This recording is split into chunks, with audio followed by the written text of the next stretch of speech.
Anyone who's lived long enough, I've been in Florida for 25 years, has noticed a dramatic shift in the appearance of the sky from relatively blue with regular rain patterns shifting to this like hazy effect that ultimately is related to the dimming that they're trying to induce through geoengineering. Sayer Ji is the founder of the Global Wellness Forum and greenmedinfo.com. In this episode, we dive into a recently passed bill in Florida, the first in America, that criminalizes geoengineering and weather modification. They are intending to neutralize global warming. It's very publicly acknowledged, but what they're doing is they're using agents that are highly toxic to the public health and environment. This is American Thought Leaders, and I'm Jekielek. Sayer Ji, such a pleasure to have you on American Thought Leaders. Thank you, the honor's mine. Sayer, Florida just made history. This the first bill in America has been passed that criminalizes geoengineering and weather modification. But wait a sec, hold the presses here. I mean, why do we even need such a thing? Is this something that's happening in reality? Is it something that's common?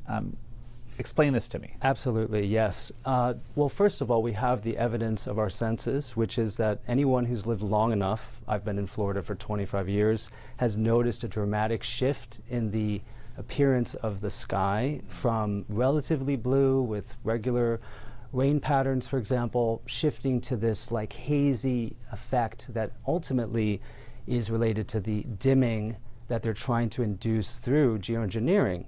So there is a long history, it's very publicly acknowledged, of operations that are intending to ostensibly to neutralize global warming, right? But what they're doing is they're using agents that are highly toxic to the public health and environment. And this is something which is now becoming such a huge issue in states like Florida that we've seen a mass grassroots mobilization around passing this legislation. Well, okay, you're going to have to unpack this for me, because I think for a lot of us, I mean, I had frankly no idea for most of my life that anything like this was happening at all. But it's not like, when did this start?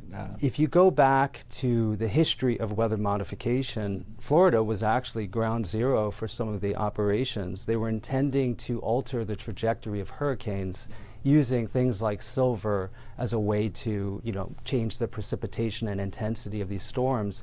So later, in Vietnam, for example, they used it for increasing weather, such as precipitation on the so-called enemy.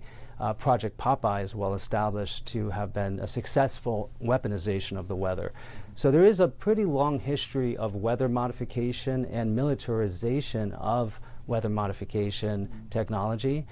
In Florida, you see this very hazy, misty, and tracks in the sky that look like cobwebs, for example. It's a very obvious change in what we know is supposed to be a natural weather. So that's what's really gotten many people, legislators and the public, up in arms about really wanting to get disclosure on these operations. Why don't you guide us to where we can learn through, official documents about all these things? Well, we know that weather modification is a big part of the agenda in many states where, for example, the agricultural industry would like to increase precipitation. Generally speaking, it just translates directly into greater crop growth and greater revenue. So it's well established that they're using things like silver in order to increase precipitation. But what the main concern is that there are other operations that are clandestine, that we don't actually know what the agenda is outside of official acknowledgement that solar radiation management technologies are being deployed, which include using things like sulfur, calcium, titanium, various elements to create a dimming effect. So that's one of the primary things that we're looking to get disclosure on, because the public fallout in terms of health consequences are severe. There are metals that are now being found in the soil and foods. We're breathing those in. It's a complex topic because you have weather modification that is looking at just increasing precipitation. In Florida, we don't actually have many of those programs. They're found in other states. But there are well-known consequences of the aviation industry having fuel that contains many of the metals that have been found through independent testing, which include aluminum and barium, other compounds of concern. And that's a big issue because really the commercial aviation is really under the jurisdiction of the federal government, right, the FAA. And so even with our bill in Florida, it's one step towards ultimately opening up the larger topic, which is that we all want to breathe clean air. We have to. So this is one of the primary efforts, and we're only one of now 34 states that has introduced legislation to ban or get increased oversight over weather modification operations in this country. Well, and I'm definitely going to dig into that because you're an important part of getting this law passed in Florida. But he just reminded me, Bobby Kennedy himself on the Dr. Phil show, he was asked about this issue in general. I'll quote him here. That is not happening in my agency. We don't do that. It's done, I think, by DARPA, and a lot of it now is coming out of the jet fuel. So those materials are put in jet fuel. I'm going to do everything in my power to stop it. We're bringing on somebody who's going to think only about that, find out who's doing it, and hold them accountable. So there is some interest at the federal level. Absolutely. Yeah, in fact, in April, Bobby went ahead and he responded to our announcement that there were at the time 24 states that had introduced legislation, which was incredible. And he said that every MAHA needs to support this initiative and that HHS will do its part. The things that we need most to be safe and to implement the Make America Healthy Again initiative requires that, at the very least, that the environment, the air we breathe, the water goes into the soil, the metals go into the food. We have to address this issue as a priority, and he does acknowledge that, which was the first time the executive branch signaled in such a powerful way that they back this highly grassroots movement. This is we the people rising up saying, let's acknowledge what we're seeing around us and let's do something about it. Well, so this is the perfect opportunity to kind of find out a little bit more about you, where you come from, what you're about, how you're connected with MAHA. Well, I started out as a grassroots activist by putting together a website early in my career in 2007 called greenmedinfo.com. And it was a project of mine. It was sort of an obsession to index all the research I could find on research that supports natural interventions and also looks at unintended adverse effects of conventional interventions. It could be anything from mammography to vaccination. And because of that website, which now has 100,000 studies, it's been very controversial because before MAHA became a big thing, and even before Whole Foods and all the natural health advocacy became mainstream, we were considered on the fringe. Natural health, it seems a little bit wooey, based on anecdotes, for example. But what I decided to do was to find all of the so-called scripture of the medical, monotheism that dominates America, which is the peer-reviewed and published research to support, empowering people to make an informed choice.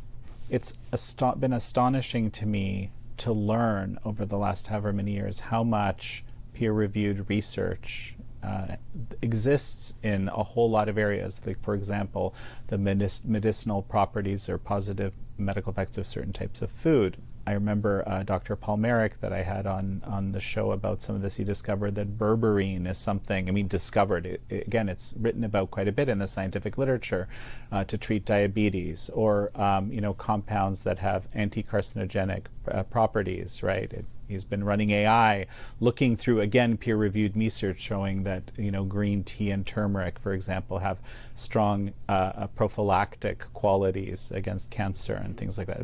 Fascinating stuff you don't generally hear about, right? And you've been documenting this for years on your site. And then you became involved in, MAHA. What is MAHA? I don't think I've had that question answered on the show yet. Well, I believe it's a popularist movement to embrace alternatives to the conventional medical model, which is very largely driven by pharmaceutical interests, as we know. It doesn't mean that they're nefarious, it's just that it's a good business model. You suppress symptoms, often with some of the very chemicals, they basically patented xenobiotic chemicals, drugs, that are actually not addressing the root cause. Many of the symptoms of disease are caused by poisoning with some of these same chemical types. So it's this very paradoxical situation where we're told that the standard of care requires that we adopt interventions which we just cognitively, it's dissonant. Like, we realize they're actually chemicals. They're not natural compounds. And natural medicine advocacy has always been around acknowledging that our body is a natural entity and that we should be able to use the medicines that really for countless epochs we've used to survive as a species and thrive in certain scenarios. So it's really a revival of ancient wisdom combined with the advances of modern science. And I think that my work has simply been to celebrate that research. And I didn't intend for it to be very controversial, because one of the 10,000 databases on GreenMedInfo is on vaccination. And we happen to index 1,300 studies on the non-safety and non-efficacy of various vaccines. And that's what politically became quite an issue. And now you're involved in the Global Wellness Forum. Global Wellness Forum was, I think, instrumental in passing this legislation in Florida, and frankly, which is actually being used by many other states. I think it's up to, is it 36 now or something? 34, but 34? There are others in the works. Okay. Well, but the point is, it's not just something about Florida. Sometimes people say, well, Florida's a little bit weird. But no, it's something that, a great many states are taking very seriously. And again, I just don't know if this was so much in the public consciousness, to be honest. Like, it wasn't in mine. I mean, yeah. Well, if you are like me and you live often in the realms of social media, it is just unbelievable how many posts there are, many of which are viral on the topic of so-called chemtrails. Colloquially, that term has been used to describe the obvious changes in weather that are artificial. People don't know the cause. That's a big reason why there are so many now looking to legislate, a reform. However, it's clear that this is a populist movement, and it's really all about taking back our basic right to bodily sovereignty.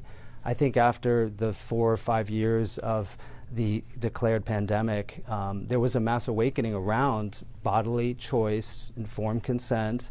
And what we're seeing, I think, truly is a nonpartisan movement that is embraced by the majority of Americans. And I would say this is becoming a really beautiful movement of sovereignty.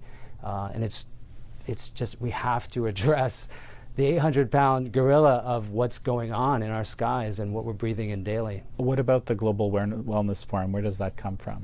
So Marla Maples and myself and Dr. Ed Group decided, because we have such a beautiful history of working together as activists, if you will, behind the scenes for natural health advocacy, to bring together the coalitions that over the course of now several decades have proven independently that they represent the will of the people and that they are in alignment with very basic values, which include things like transparency, radical honesty, radical responsibility.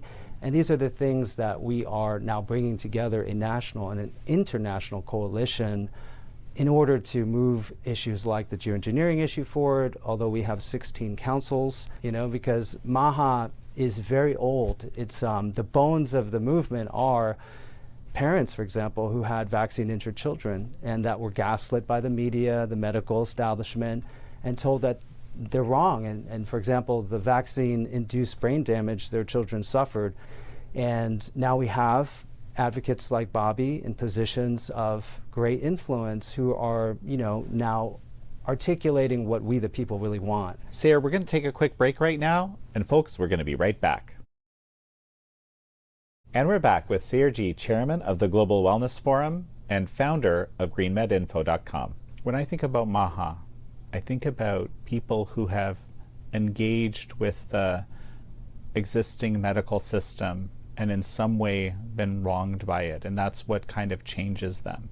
That almost all the people that I've met who have, would describe themselves as MAHA were of that ilk. There could be many reasons for why, but then there would be some kind of, like you mentioned, the sort of suddenly they're on the wrong side of an issue, they're speaking the unspeakable thing, and they're like, hey, but I'm just looking out for my kid's health, And they're trying to figure out solutions to problems which the dominant system doesn't even kind of acknowledge in some ways, right? So there's this whole subculture that has developed over decades, right, of people who found each other and like, hey, so how do you deal with this problem? How do you deal with this problem? The system isn't really giving me any solutions. But actually, it turns out there are a lot of different solutions or approaches, or at least good research being done and so forth. And it's also very interesting to me that you have, Marla Maples, yourself, and a group kind of come from quite different backgrounds and quite different interests. A group who I just recently met actually, is working on gene therapies and so forth. So it's a kind of a range of interests, a range of outlooks, right?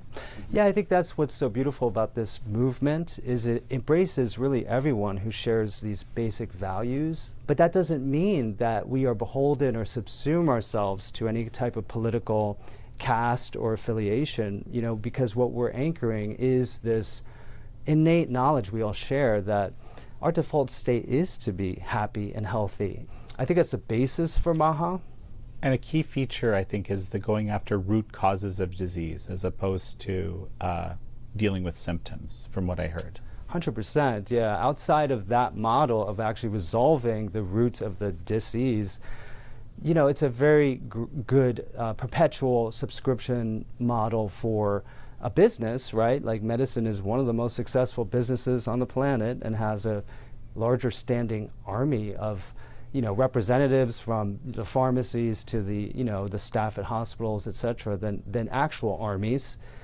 So, but they're also going through a reform process. I think after what everyone experienced with coerced and mandated interventions, many who experienced the collusion and they felt the ethical dissonance are now excited about MAHA. They realize, wow, there is another path that we can learn from our past and move forward in a positive way. And there is a really good place for allopathic medicine, obviously, as far as interventions that can save your life in emergency scenarios. But for chronic disease, of course, you want to identify the cause and remove it. You mean that not all disease comes from pathogens, basically. That's what you're saying, right? So some of it comes from just bad dietary choices and... Yeah. Well, I'm a student of literature, biomedical literature. I've looked through 2 million citations just to amass the 100,000 on Green Med Info. And one of the things that was most amazing to me and disturbing in 2000 was a supernova of literature around the microbiome.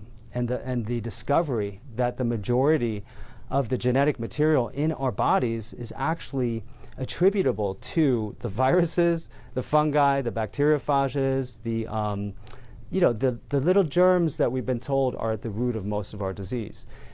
So that's called the holobiont. It's this notion that we are, this entity that is totally merged with the planetary microbiome, and that we need these exposures, right? In other words, yes, infection's real. Opportunistic infection exists. But if you're feeding as a substrate, let's say it's high fructose corn syrup to these certain bacteria in your microbiome that thrive on that, it's going to create some disease. But they're not the cause of the disease. It's usually an environmental factor or dietary exposure, or psychogenically, even the fear that's induced by believing that invisible particles and genes are at the root cause of your disease, because we're told you can't control that outside of maybe not exposing yourself. Mm-hmm. So this is partially, there's what comes with sovereignty is accountability. So you actually have to, assume some responsibility for more responsibility for what you're eating. That's part of the movement as well. Absolutely. In fact, Dr. Ed Group came up with this phrase, make yourself healthy again, as a way to remind people that it really is about taking radical responsibility for your health choices and even your disease. Because if you've co-created it or created it, then you can uncreate it. Wonderful. Let's talk about some of the things you've discovered in terms of food. You've described yourself as a lifelong student of the healing properties of food, right? I believe in conversation well, right here we have matcha, which I'm a little bit obsessed with, as my producer over here will attest. And just I've always had the sense that it's fantastic, but you're kind of been validating my biases here. So tell me about green tea and especially matcha. Well, the beauty of matcha as an alternative to coffee, for example, is that it has a number of components that help with things like the neurogeneric effect in the brain, where you stimulate neural stem cells to regenerate. Coffee doesn't necessarily have that property, although there is some evidence that it can help boost brain function. But matcha has other superpowers, which it has L-theanine, which is an amino acid that reduces cortisol.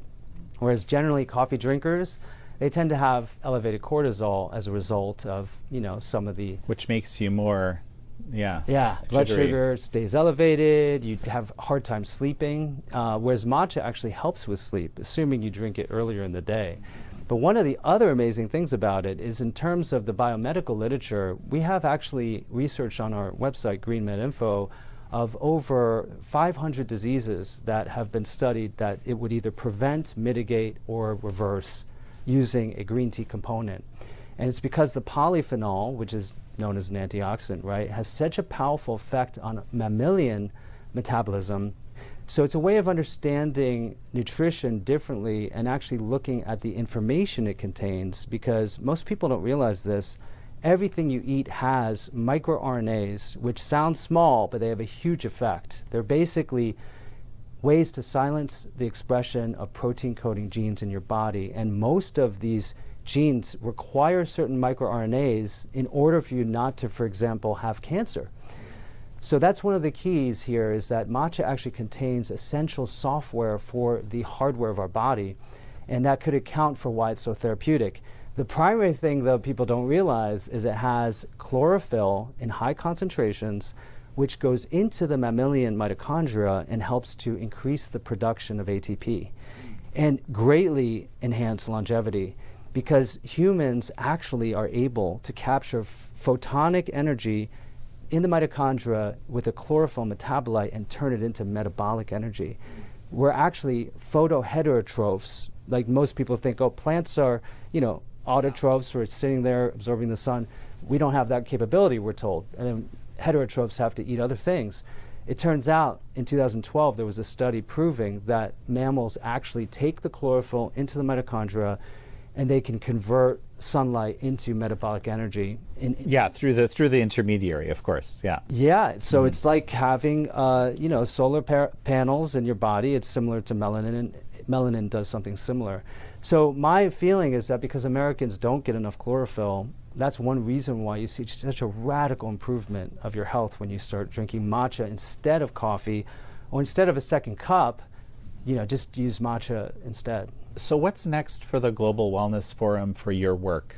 So we're working a lot with states now and various leaders in various positions of influence to draft model legislation and to provide educational support. One of the primary ways in which we've been able to support the movement, known as MAHA, is through one of our coalition partners, which is Stand for Health Freedom. I'm a co-founder. It's a 501c4, and we've driven a lot of legislative change through facilitating grassroots, activism, really. So the Make America Healthy movement is actually, I think, a global movement, and that's really what Global Wellness Forum is here to support. Well, Sayer Ji, it's such a pleasure to have had you on. The honor's mine. Thank you so much.